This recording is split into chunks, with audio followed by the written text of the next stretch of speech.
Okay, so thank you very much for coming along. My name is Lucy Montgomery and I'm the Director of the Centre for Culture and Technology, and we're incredibly proud that Frances is not only a recipient of an honorary doctorate at Curtin, but she's also an adjunct professor associated with the Centre for Culture and Technology, and we've been working closely with the library on putting this event together. So thank you to Catherine too. So I'm going to start by introducing our two panellists. So the format for today's I need to begin by acknowledging the past and present traditional owners of the land that we're having this event on, and in particular the really important contribution that they're continuing to make to the life of Curtin and to the work that we're doing here. And now onto our format. We're going to have a keynote presentation by Frances today, and we're going to follow that with a panel-style discussion, and we hope that we might get some questions for the audience, or from the audience, and following that we'll be moving into the gallery foyer for tea and scones if people would like to stick around and have a chat. So our two panellists today are Jane Fraser, who's the CEO of Fremantle Press. And Jane has worked in trade and education publishing for over 20 years. Following 5 years in San Francisco with an international coalitions publishing company, she moved back to her hometown of Sydney, and then she came to join us in Perth, where she worked in corporate marketing and communications. And she joined Fremantle Press in 2008 as a non-fiction publisher, and she's been CEO since 2010. So we're really happy to have Jane as a trade publisher, who we hope is going to provide some different perspectives on the sort of scholarly communication topics that we are sort of familiar with. The other panellist today is Catherine Clark. She's very bravely agreed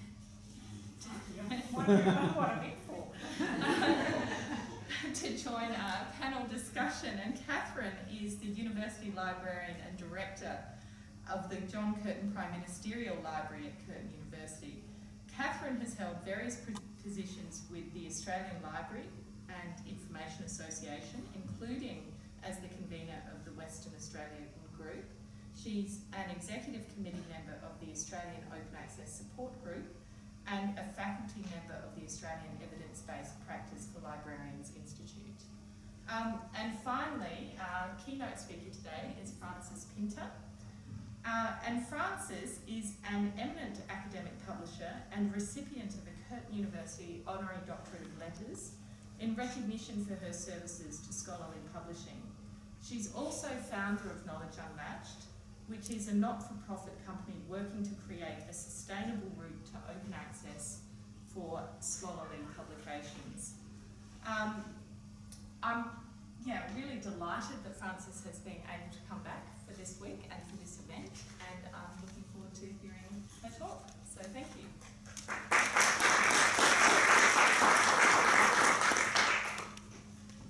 Thank you very much, Lucy. I'm delighted to be here and delighted to be able to speak to you. I've got an awful lot of slides, and I'm not going to go through all of them, but they will be on a slide share. So the idea was to be comprehensive, leave something comprehensive behind, because I'm going to try and keep to schedule, although we are starting 3 minutes late only. Okay, so the subtitle, Applying an International Lens, was very challenging, but I narrowed this talk down from it not being about books generally, but we're looking at monographs, and that's what most of you are concerned with. So it's a very specific type of book. And what is a monograph? Well, there are lots of definitions, but this is the one I'm using. A long academic and peer-reviewed work on a single topic, normally written by a single author, or it can include peer-reviewed and edited collections by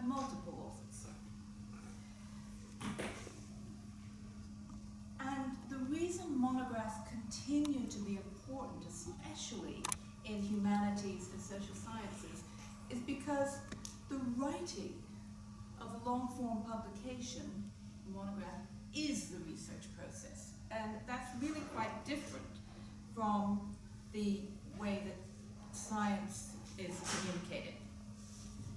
So monographs are important. They play a unique role in knowledge creation and scholarly communications. They're different from articles. They're not long articles. And so we have to pay attention to them. So when I was thinking about how do we get to open access for monographs and how to present that succinctly, I came up with this particular picture. And it's an octagon, and it has 8 segments. And there's no rational reason for the sequence. And indeed, Catherine pointed out to me when I went through it with her, she said, well, why don't you start with who we're really concerned with, which are the authors and the readers? And I thought she was right. So I've changed the sequence of my presentation, but I don't have the software on my laptop to change the way the diagram looks. But there are serious systemic challenges about moving from the closed model, selling units one by one, to open access. Why are the policies so vague? Where is the funding going to come from? Why are publishing costs so hard to pin down? And how does open access fit in with the new digital landscape, with the changes in the way knowledge is generated and the way scholarly communications work? So I took my model and I did this with it. It kind of represents where we are now. It's all something of a mess. The different segments don't work well together. But the good news is it's all moving in the right direction. And that's what I'm going to be talking about as I move from segment to segment, to give you, I hope, the feeling that things are moving forward very well. Slowly, but I would say within 5 years' time, we will have a predominantly OA world and ecosystem for monographs. So I'm going to start with the authors and readers segment. And with each of these segments, the first slide will just be a little summary of what we're going to be talking about, like a roadmap. So what do authors think about OA? I'd like to think they love OA, but I've got a question mark, because actually they don't all love OA. I think they're ill-informed. I think they just don't know yet what the benefits are. But actually, in a survey that I was involved with, attitudes vary between countries, between disciplines, and even among researchers within disciplines, depending on where they are on the career ladder. Furthermore, the most vocal voices amongst academics against OA have been those who see the challenges of things like third-party rights permissions as insurmountable obstacles. You know the kind of person, it's the kind of person where the glass is half empty as opposed to half full. Actually, those issues only pertain to a minority of monographs. So I don't think there should be anything stopping us. But some studies have shown that there is just not enough understanding of how open access works for monographs, and not an appetite for it. But the benefits for authors are very clear. Usage figures. They get usage figures of downloads, of viewings. They can see how far their monographs have traveled. They can get increased exposure and impact. My favorite anecdote on this is I was the CEO of Manchester University Press. I looked at 100 books that we'd had on OA for 5 years, and I looked at the downloads. These are books, monographs, that normally would sell 200 copies. And I saw that the average number of downloads was 7,000. Now that's remarkable. So I trotted off to the Vice Chancellor and I said, look at this is really remarkable. And furthermore, they've been downloaded in 208 countries. That's better brand recognition than Manchester United. So the Vice Chancellor looked at me and said, we only have students from 180 countries. I want the list of your 200 countries that have been downloaded because we have to get more students. So, you know, this was really good PR for the press and of course wonderful for the authors. So here's a slide. If you're interested, go and see some of these authors, what they have to say. These are thoughtful pieces about the benefits for them. So authors, readers, I think we've done that.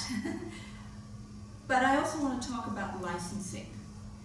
There's flexibility about how the licenses work, and you're all familiar with the Creative Commons licenses. But what's interesting, a difference between books, monographs, and articles is that generally publishers don't take the copyright for monographs. Generally, they enter into a contractual relationship with publishers, and therefore it's the author that defines the license, whether they use the no derivatives license or not. And that's very important because it gives the author control over things like translations. And so they can make sure that the translations that are done are well done. I won't go into how this has been constructed, but it's there.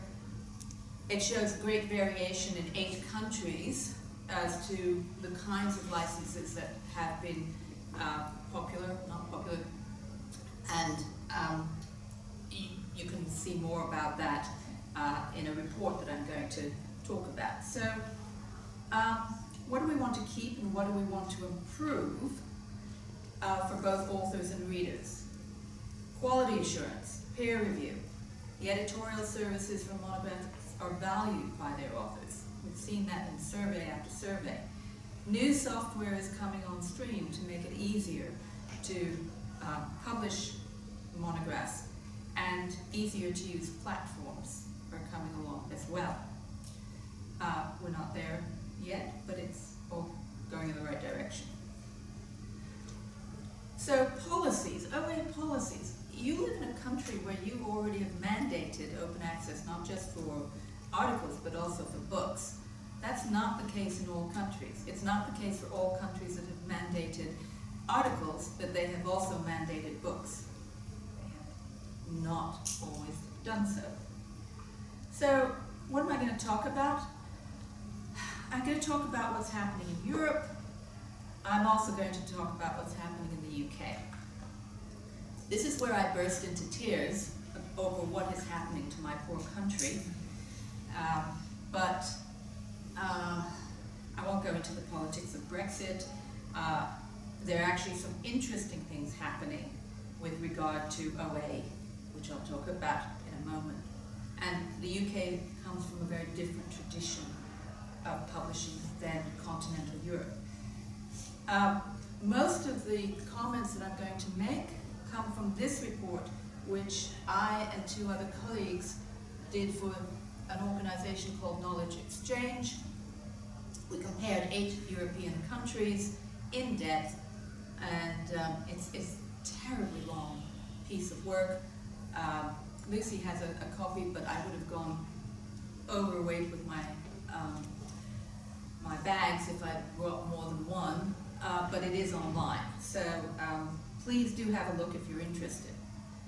One of the things that we realized is having a policy is not the same as mandating, and that there was a process in between, which was all about encouraging. So even if you have a policy, you got to encourage the right players to mandate and to have the funding and to ensure compliancy and to work with standards that are not yet standardized but are in the process of being so.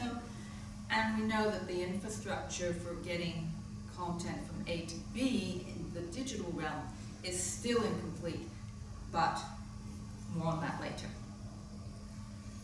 What we did conclude is that there will be no single source of funding to cover all monographs. So the people who say, well, there isn't a central budget, and therefore we won't have OA for monographs, that's not correct. There are lots of sources of money.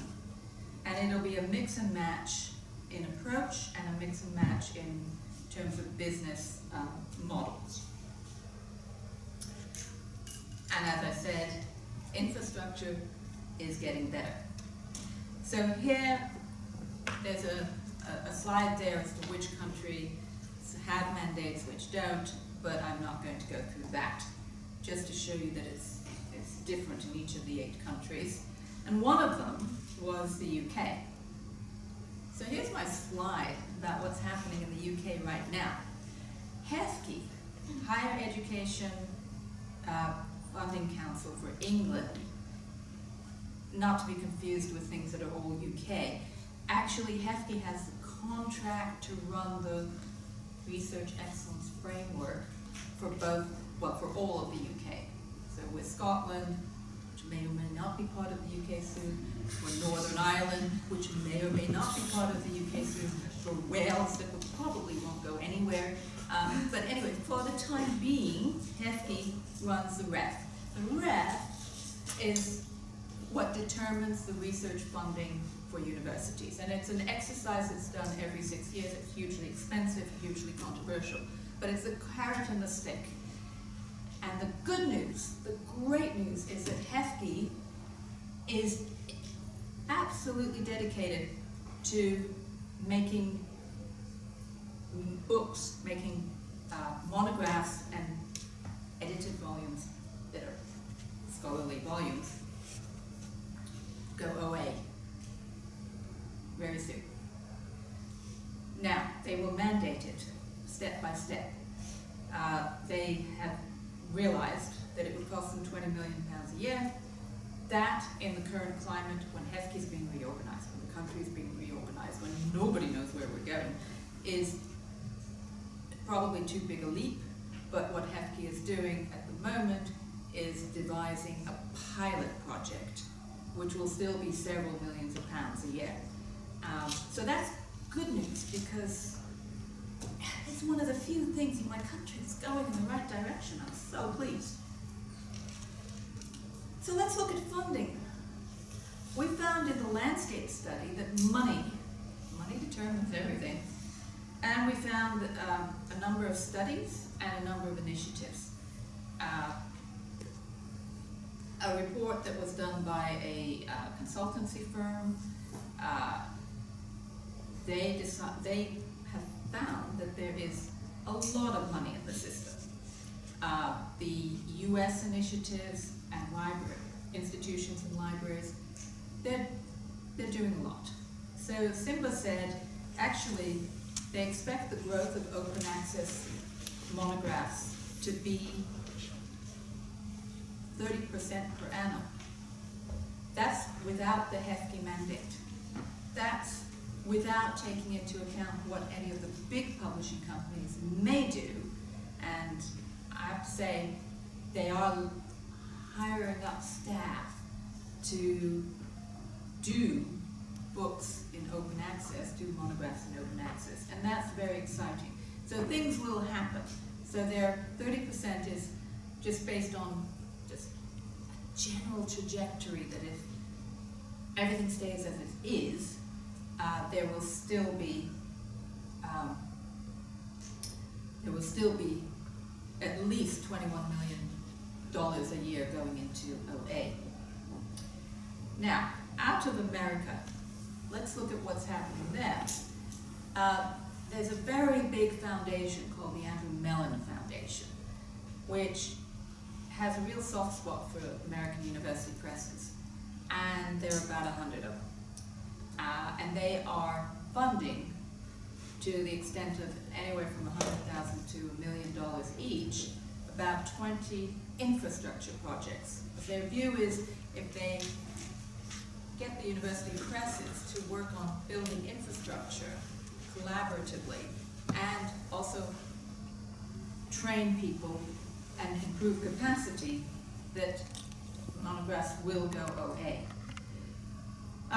There's an initiative within the university system to fund early career academics. This is money coming from an institution to pay for the publishing process of the young academics that they are keen to support and hold on to. But the publishing goes through the conventional university press route. There's a movement towards, who knows whether this will be successful, but spending 2.5% of the library budget to commitments to OA generally. That's books, journals, and the infrastructure. And then there are other projects like Lever, which will be publishing about 60 books over the course of 5 years, and it's funded by 40 Oberlin College, the Oberlin College network. And Luminos, which is a nice project coming out of the University of California Press, is it's a collaborative project where they've decided that the cost per title is about $15,000, and they would expect an author to bring half of that from their institution, and the other half is put together through library subsidy and through the UC Press and through revenues from the print sale, which will contribute to the publishing costs. So, institutions and libraries. Recently, as I'm sure it's the case here, there's much more interest in what kind of impact research has. And so, impact, dissemination, research funding, the links there are stronger than ever. And that is important for the institutions themselves, and therefore there's a new interest in experimentation with new publishing. There are new university presses coming along and coalitions of libraries working on setting up new university presses. In the UK alone, in the last 2-3 years, there are 26 new university presses. They're small, but they're wonderfully experimental, and they tend to be open access. So here's the slide about the segment about publishing. And what we're going to look at here is types of publishers, funding models, the cost of publishing, and getting to OA. I'm going to gloss over a lot of this because I don't want to take too much time. But it is interesting to see what is happening, and it's different from the debates around this are different from articles because there are no companies making a 30% profit on monographs. I only know of one company that's making more than 10% profit on monographs. All the others are either in negative or making 2, 3, 4, 5% profit. So one has to approach this slightly differently.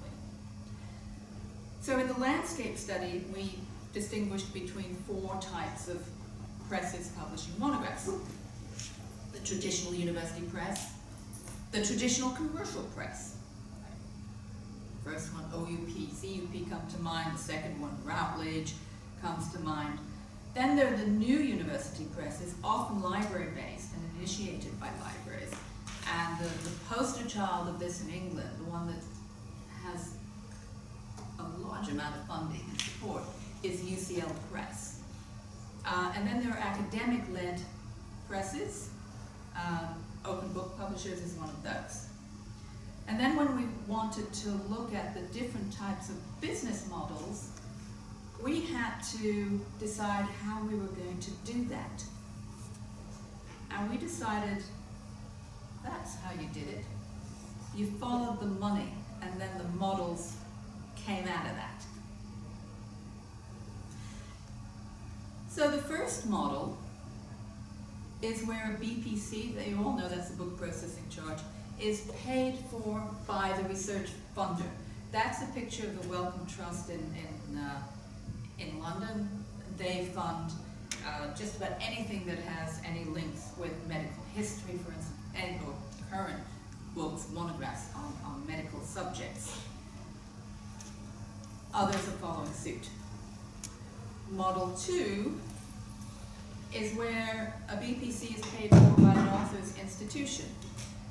And as I said earlier, universities are beginning to recognize the importance of the impact and therefore looking to find pockets of money to pay for going open access for authors from their institution. Model 3 is a membership funding model, and there are a number of new university presses that do this. The Lever Press that I mentioned, made up of 40 Oberlin colleges, and they've given the contract to publishing those books to University of Michigan Press. I hope I'm giving you all some ideas of what you do around here, Australia. The fourth model is crowdfunding. Now, we all know about crowdfunding and Kickstarter, but taking that and applying it, the first model I want to mention is the Language Science Press. These are top-notch linguists who, from around the world, have come together, created a press, and they got some seed money from a German institution who then said, after 2 or 3 years, you've got to be self-sustainable, so figure it out. And they did so by saying, okay, we're going to crowdfund through specialist research institutions in linguistics, through libraries that are in universities that have large linguistics departments, and through individuals from the academic community, the linguist academic community themselves. And so together this comes to be a package that is paying for 33 books a year. And they appointed Knowledge Unlatched to do the work, the crowdfunding work for their agents. Now, I'm going to come to Knowledge Unlatched later on. Model 5, embedded institutional support. We found, not in the UK, which is terribly commercially minded and their university presses are expected to make money, except for the ones that are in the libraries, but we found that on the continent, that most university presses and academic divisions of even commercial presses got a lot of hidden institutional support. They found people in back rooms doing copy editing, doing proofreading, doing designing, doing typesetting. So these costs weren't coming up as costs as they do where there's more transparency, such as in the UK or in America. So there's our person in the back room. And then the Model 6 was the full institution support, which is like UCL Press, and you can see their accounts online and you can see how it's done. We also found a lot of confusion between what a BPC is and an APC. Apples and oranges. So what is a BPC? It still hasn't settled down. We don't know yet what it is that each company includes or doesn't include in what they're charging for going open access. It might be partial or full publishing costs. It might be partial or all income substitution. It may be that they're expecting print to contribute to the publishing costs. It may be that they're worried that there won't be any print publishing at all, and then there's no contribution from print, in which case they come up with a different fee. There's just too little experience yet. It's not as if anybody's trying to diddle anybody. They just don't know how these open access books work yet. And of course, should a BPC include a profit or a surplus? Profit is what you call it in a commercial company. Surplus is what you call it in a non-commercial company. And just in case you didn't know this, OUP and CUP give masses of surplus from their operations to their universities, millions and millions of pounds every year. And they don't pay taxes. So one of the things that we came up with was realizing that a BPC is not equivalent to the cost of publishing. And so we looked at, well, what is it that publishers do? I'm not going to go through that list or the other, about 85 other things that publishers do, but they do a lot. In summary, there are pre-press costs, there are post-press costs, and there are costs associated with the ongoing life of a book, to keep it in print. In print is a silly word now, but to keep it alive. There are overheads and then the profit surplus. But we really found that the BPC charges were very much dependent on what was being offered as the service. So we found one press that was just hosting content on around 500 euros, and other presses all the way at the other end, full Rolls-Royce treatment. So it's really about what you pay for, what you get what you pay for. So transitioning to OA, some university presses are already a cost center and do not expect to recover costs. Flipping to OA is really easy. As I said, we found in many continental countries there were hidden subsidies, but there are also buybacks. This is what academic publishers lived off of for years. If you sold 200 copies to a funder, that was fantastic. These books usually stayed in some warehouse forever, not doing anything very useful at all. And the new initiatives are exciting, but they do need more support. So where are we now?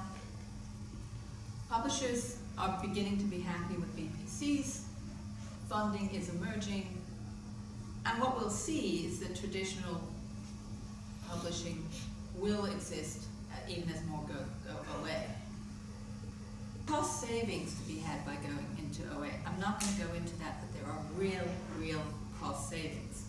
And if anybody wants to ask that as a question, I'm very happy to talk about that. Infrastructure.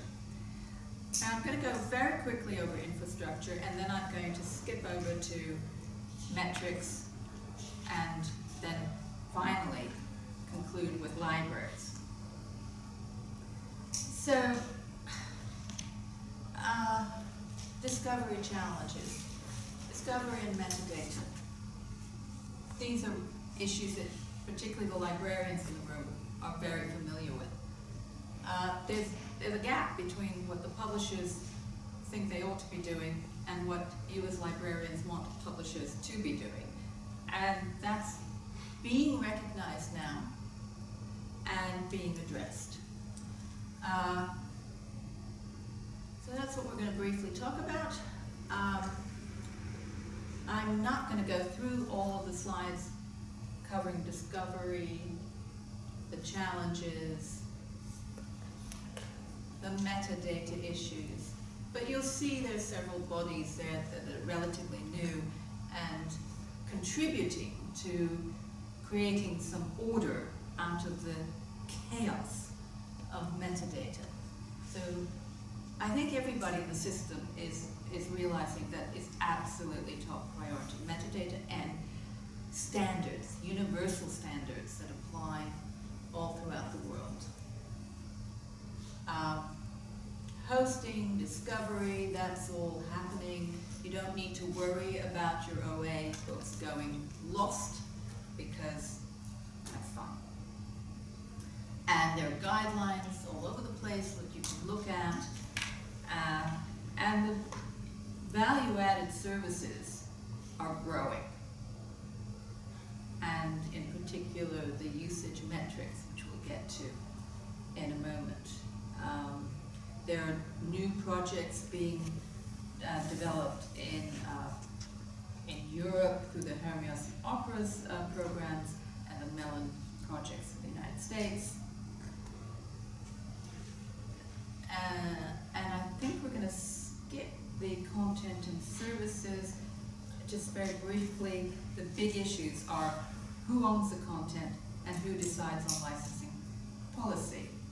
So So we'll, I can't resist talking just a little bit about this. Data analytics, hugely important, hugely important. Workflow processes and tools, they're getting better. But who's developing these services? And what does this mean for the future? So now on to metrics, and I'm drawing this segment, from some new studies. Springer just published a report last week at the Charleston Library Conference in America. KU Research, which is based here, and which Lucy is a research director, has done a number of studies, and the second one was also launched at the Charleston conference. KU Research has also done work with UCL and some really interesting work on geolocational data. So, Springer Nature Study, there are about half a dozen slides like this that tell you all the detail you want to know about what is happening with usage, but this is the concluding slide. This is what's important to note. Downloads are 7 times more than closed books, and Springer Nature compared 350 of their open access books with 350 comparable closed books. These books were cited 50% more and mentioned online 10 times more than the equivalent. That is really powerful information. And here's the report that we did. I should say that we're a very exciting international team. I live in London. We have a little base in Michigan at the University Library there. We have Curtin here at ACAT. We have people working from us from all over the place. Alkin is from Turkey. This study, again, looked at a lot of different things. Where do readers come from? That's comparing the 4 university presses. You can see whether readers view chapters or download chapters. You can look at the proportions of viewing and downloading. You can compare through word clouds the popular subjects between open and closed. But the point I want to make about, and I'm now moving into the UCL study, which again was a KU research study, social media tracking, hugely interesting. And we found that the referrals were predominantly coming from Twitter. That may not be a surprise to some of you, but it's just good to know where they come from. But the thing that I'm really excited about, and this was developed here, is tracking geolocational data. And geolocational data looks at the community around the university. So it doesn't just look at traffic coming through the IP address of the library, it looks at what is going on in the vicinity of the particular city or university. And here's what happened when we looked at MIT. Institutional downloads via OAPN and counter compliant is that little thing over there, 37. Geolocational downloads in the Cambridge, Massachusetts and Boston area, 556. So if ever there was anything that one needed to justify going open access, that's certainly an exciting figure to look at. And that continues to be verified city after city after city, university after university. So my last segment is libraries. So I was thinking about, listing what I wanted to talk about in the same way as I have with all the other segments. But actually, I came up with this. Because libraries are in the center of everything. Absolutely critical for participating in this move to open access. And what are they doing? They're supporting authors and readers, facilitating discoverability, fostering new university presses, participating and supporting new initiatives, contributing to the debate, and supporting the change that we're seeing. And here's an example of something that you made happen. Libraries did this. When I came up with the Knowledge Unlatched model, people said nobody will participate in this. The library said publishers won't do it. Publishers said librarians won't do this. And I said, okay, I'm going to go and see. Well, you know, the Middle East peace process is nothing compared to what I went through the first couple of years of this. But in the end, this is very simple. It's a crowdfunding setup. Publishers submit titles to the KU. There's a pre-selection process. At the moment, it's 40 librarians from 12 countries. And they whittle out the stuff that they don't think their readers want to have, need to have, or that they just don't want to spend the money on. Then that list, shorter list goes to the libraries. Libraries pledge or not, and if enough libraries pledge, then there's enough money to pay the BBC. But it's all aggregated together, and KU aggregates the orders and collects the money from the librarians and then distributes to the publishers. So far, it's like every other aggregator, but the big difference is number 7. The libraries then are unlatched. And I think some Americans were talking, the first time I heard the word unlatching as a verb, I thought we've really arrived. I mean, now we're on the map. And this is what the trajectory has been. We started in 2014 with only 28 books from 13 publishers. We immediately set up MARC records. We've been improving MARC records as we've gone along. Second year, 78 books from 26 publishers. Then we moved up to 343 from 54 publishers with usage reports and IP addresses in 2017. We have another core package of books. We've introduced journals. The Language Science Press is new, geolocational usage stats, and KU Open Services. This is to help smaller publishers who don't know how yet to do this efficiently. And in 2018, because of library demand, we'll be doing STM books as well. So the point about KU is it's a sandpit. It's not the only way to get books open access, but it is showing the way, and other people are emulating it, and that's just wonderful. So back to my octagon. Those are the areas that we have covered ever so briefly, but all 96 slides will be available soon. And this is where I hope we will be one day, a nice smooth circle where everything falls into place and everybody's working happily together with a system and a workflow and pathways that don't have blockages. So I would end there, but there is something I want to say, which is most of what I've said is talking about North America and Europe.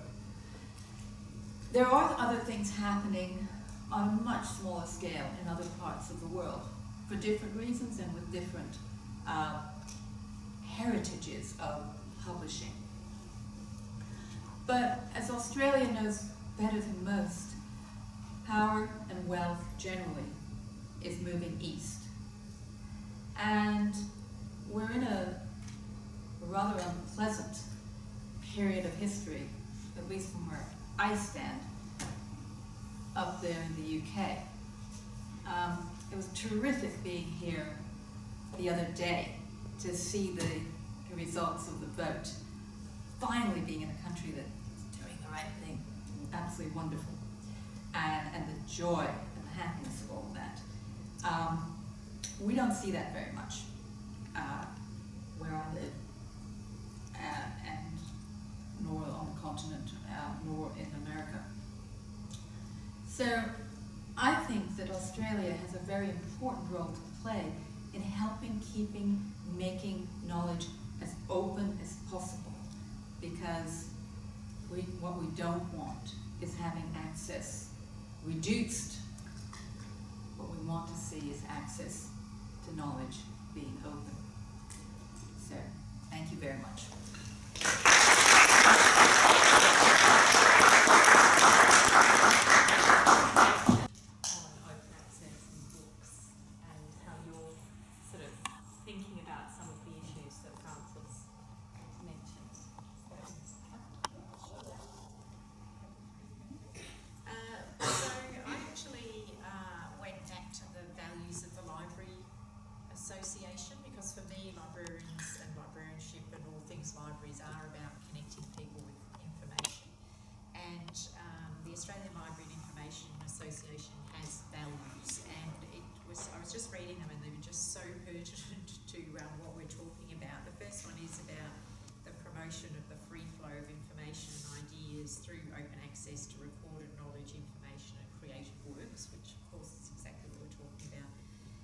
Respect for the diversity and individuality of all people, which is one of the things I really like about Knowledge Unlatched, and preservation of the human record. There are others, but those three just really spoke to me as fitting very much into this space. And so I suppose I was thinking about the fact that books certainly in the early days of open access were seen as a bit of the last bastion, and how on earth can we make that happen, which is why it was really exciting to work with KU from the early days, because it seemed like finally here was a way to actually make this work that worked for both publishers and libraries and opened up much more content.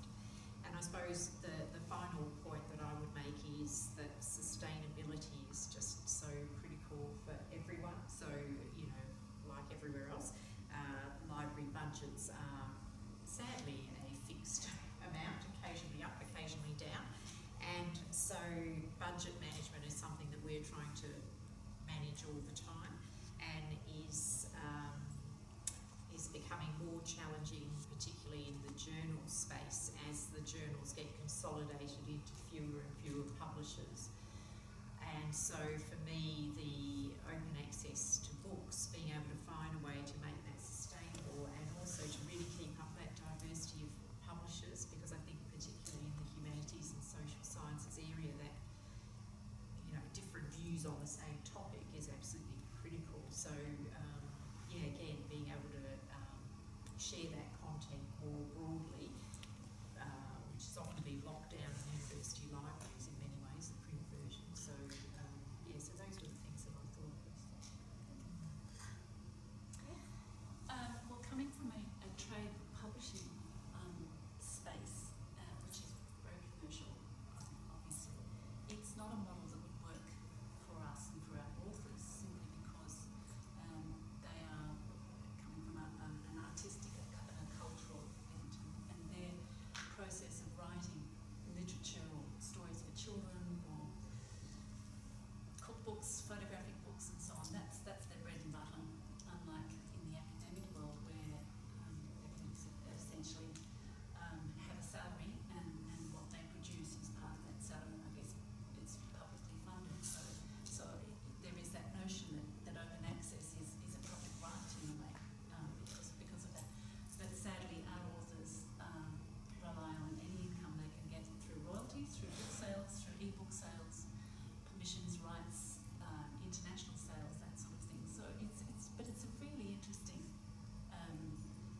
publishing community.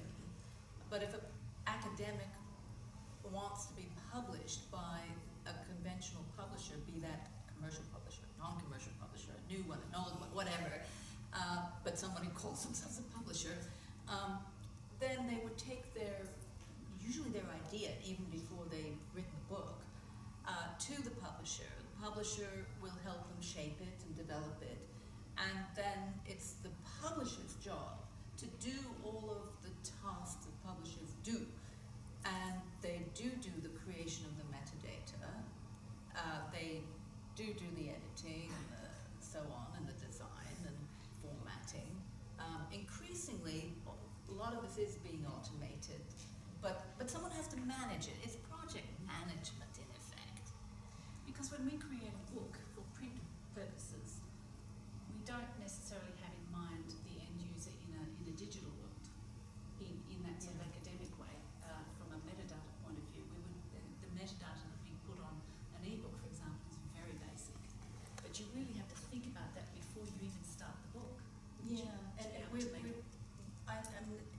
it's only been recently that publishers have started thinking, or academic publishers have started thinking about the metadata for the digital edition. That's right. But it's a whole lot easier if you start thinking about all of this early on, and then having it go through the various channels. That's what we call the distribution. It's called channels. So it might go to a retailer like Amazon, the print might go to bookshop chains, independent bookshops, but they all need the metadata in the format that they want. And that brings me to the aggregators. Let me tell you about the aggregators. Can I just say something about the aggregators? These are the companies that are in the middle between the publisher and the libraries, or the bookshops. But the digital aggregators, they take the content from the publisher. They may polish up the metadata or they may not. They sell it to the libraries and they say, we're the good guys, we bring you this stuff. And they sell it to you for a huge amount of money. And we know, and there's been now recently some authoritative studies on this, their markup is 40 to 50%. So the publisher's only getting half of what you pay, but they don't tell you that because they don't have to, when their salespeople are in your library or in the bookshop or whatever. But having said that, they have delivered a useful service because somebody had to move the digital content around in an orderly fashion. But their main investment in platforms has now happened. Yes, there are updates and getting better in what they do, but they really could reduce their cut a bit, I think. Does anyone else? Yeah. Hi, I was just wondering how you reach those researchers who are the glass half empty, some good examples of people who advocate for open access in a really good way for researchers. Well, ultimately it's kind of by example. I suspect when somebody goes into their department and has coffee with somebody else and says, well, my book has been downloaded X number of times through open access, and the person who's been very much against open access sees that and hears about it. It's just a matter of getting the community to realize that there are obstacles, but they can be overcome.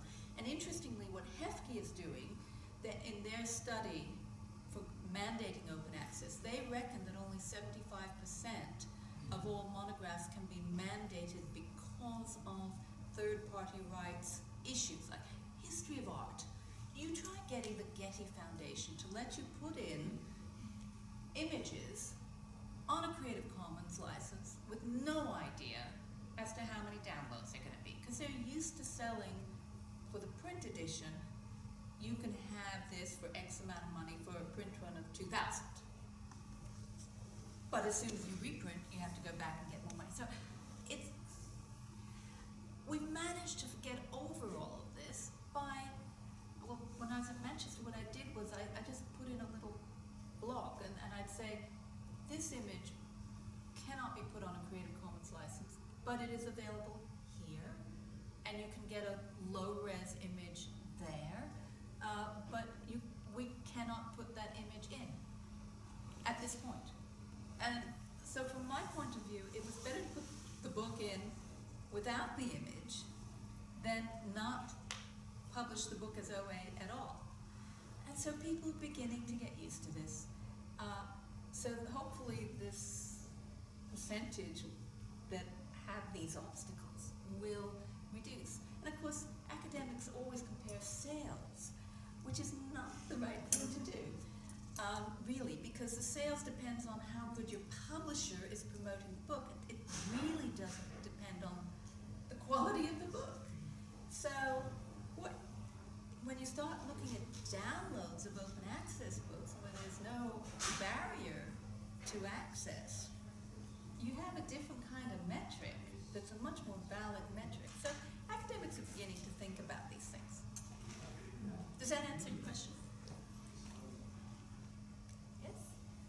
Frances, I want to go a step further back. That's actually academics moving away a little.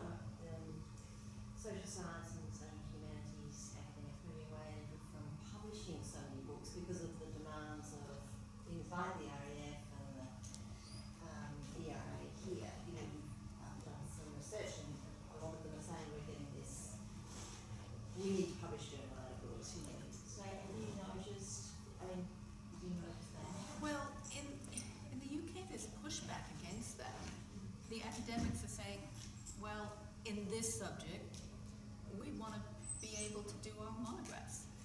And HEFKE is having to respond to that.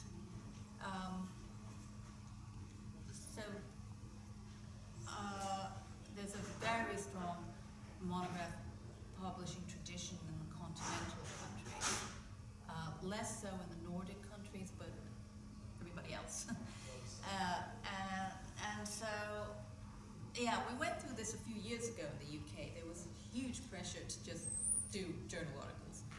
But as I said earlier, the writing of the monograph is the research process for so many of these fields. It doesn't mean you can't also publish in articles, but it serves a different function, and that's now being recognized. But the academics had to push. Frances, one of the things we were talking about when we met earlier in the week was the comment that we sometimes hear in libraries, certainly, that, well, anybody who wants to get hold of my research can. And, you know, we obviously try to counter that, but I think that is still an idea that's out in the ether and no doubt something that we've heard. Yeah, and should I quote Mary Beard on this? Mary Beard says, I don't understand the need for open access. I can get anything I want from my library. Her library is Cambridge University Library. Well, of course you can. But as we get more of these statistics coming through, when an academic says, I can get, you know, anybody wants my research can get it, the argument that I put is, you know your inner circle. You do not know your outer circle. And it's the outer circle that your funder is looking for you to reach. And unless you make a huge effort yourself, you're not going to reach them. You want them to see your stuff, to find it easily, and make use of it. And then when we start having these statistics, like with the Manchester University Press, the average number of downloads for monographs that would otherwise have sold 200 copies is 7,000, then even if you dismiss half of them as being by parties who won't read them, ask your academic, do you know 3,500 people that might be interested in your work?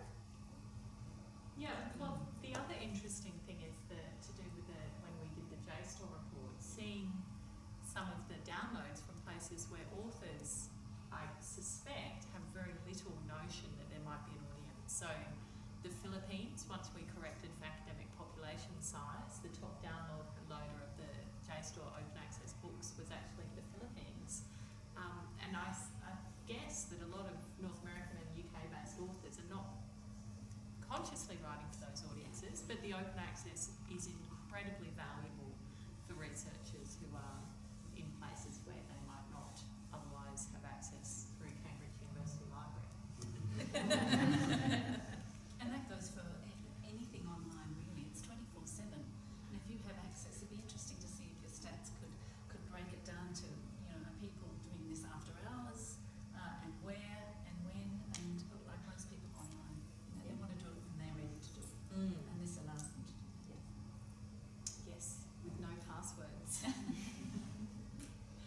Does anyone else have any questions? Yes, Well, Cameron? I think just to follow up on that and take it to the next step, so again, we live in a world where one has to defend not just the value of a particular discipline or of the humanities, but of universities, of quality of peer review processes, or again, look to the US, look to the UK for what this country for us, a not particularly wonderful view of what it is that university are providing. So, and I think one of the harder version of Frances' answer is, well, yes, okay, 6 people read your book, that's great. 6 people is not going to sway the minister to not cut university funding or not require us to shift. We need a community of people around these books, around this scholarship, to make the case societally, and it's not going to be made with 6 people or with 200 people. It's not going to be made with people who have access to university libraries. It's going to be made by the people who come into contact with politicians and public policy makers, and that's got to be the thousands and tens of thousands and millions of people who you can reach. Well, that data's coming in. Open access for books is relatively new compared to journal articles. It just wasn't being done 5 years ago. And we have, because we do have that early history and some more of this data in the journal article space, particularly in the sciences, particularly in the medical sciences, but we know that there are huge populations looking at those articles now. And the other thing is that publishing open access is cheaper. So that's something that's good. It's also immediately updatable. Yes. And so it's current. You don't have to reprint and go, oh, we have to trash all those books because they're out of date now. And reprint. I was wondering what's happening in the Google and Amazon world, in the online Amazon and Google world as far as open access goes. Are they wanting a slice of the action? They do. Amazon beginning to put the digital version, they're beginning to say it's open access, because they see the prospect of selling the print version. I've also said, this doesn't hold true for everything, but for an awful lot of books, the digital version, open or closed, is the marketing piece for the print. And publishers still make 80% of their revenues from printed versions. So people like, in the humanities especially, still some parts of the social sciences, they really prefer, if they can afford it, to have the print. And that's fine. And happy to sell it through Amazon. And the danger there is that it starts to blur the boundaries between the commercial world and the academic world, and people will start saying, well, I want this novel, or I want this memoir, or this history of South Australian colonialism, for example. I want that for free, but it's not actually an academic work, it's done by someone else. So that's the danger for us in the traditional publishing. I see that. I think there has to be a message, and this is about messaging, and academic print books are very much more expensive than trade books, so there's a price differential. But there is also a message. This is a monograph. This is not a monograph. Now, will that be blurred? Is it already blurred in that some monographs make it over to be a crossover book? Yes, they do.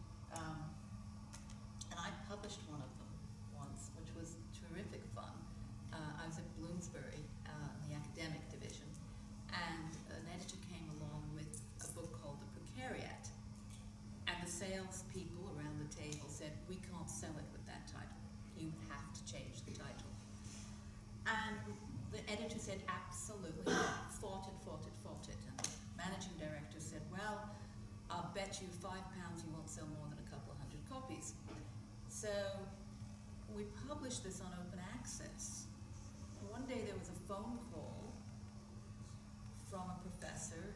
Thank God the publicity department said yes when he asked for a print copy for free. And this man went around the world for about a year, taking this printed copy with him and showing people. And it was Noam Chomsky.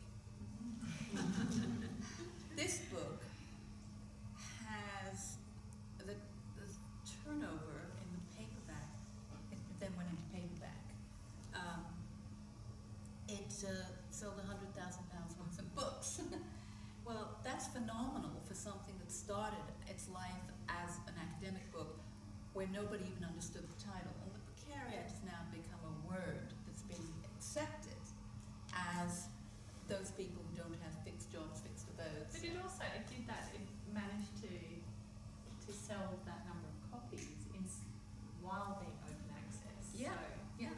Which I think is... But that's rare, that's the exception. The exception that proves the rule. I would be... I actually don't think it is that exceptional, in that a large number of academic authors are of course looking for a general readership as well. And as we talk about impact and governments expect us to demonstrate impact, that's where we start to look at it. Fremantle's got plenty of academic authors on their list who are not waiting $90,000 off their next title, they're drawing salary.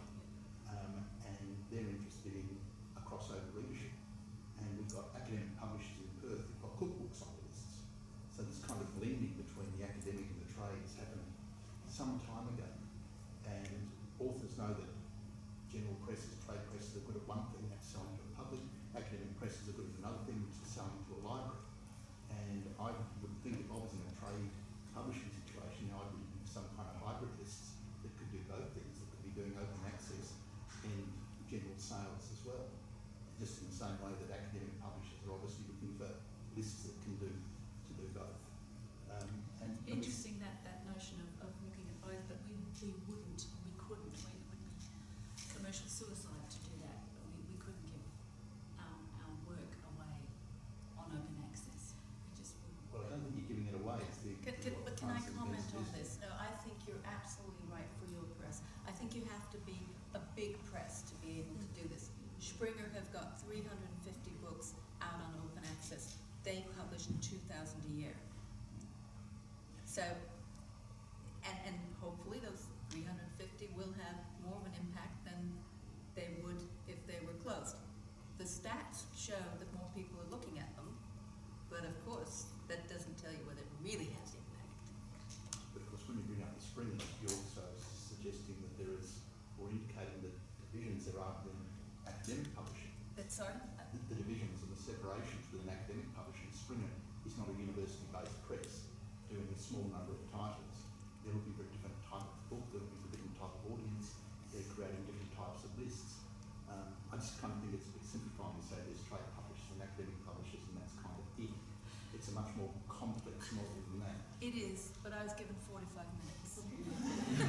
Actually, I can see people looking into this room. Let's see if we've left yet. I wasn't suggesting for a second that you were simplifying it. I absolutely agree, but we need to be able to have the prototypes for both, so that Fremantle Press survives and does what it does very well, and well, let's say OUP survives and does what it does very well, and also has its academic open access list. Within publishing houses, and there are big ones, they will have certain subsidiary groups which will do those kind of things. Yes. Absolutely. And it's hard. It's hard a publishing house to get that crossover. That's why it's called a crossover, because it's not a natural thing. But every author thinks their book should be a crossover book, and every editor knows that maybe 10% are crossover books. But yeah, but there's also something else that's gone on with Australian university presses in terms of the fact that they have had to move into trade publishing and cookbooks because they haven't been able to generate the revenue that they need just to publish scholarships. Which is a sad indictment on universities' abilities to support their presses And if they to do what they should be doing. If they supported them more, they would actually find that if they went open access, the cost of going open access is less, the risk is less, because if you wrote that off as a cost, and then if you sold print, you might recover some of those costs, but you would never get into a situation that the smaller university presses are in now, where they are running at a cost, and the risks are incredibly high, and therefore they're publishing cookbooks. Shall we? I can see. I suspect some engineers that keep thinking that they have this room. So if anyone has any more questions, please come and join us for catering, which magical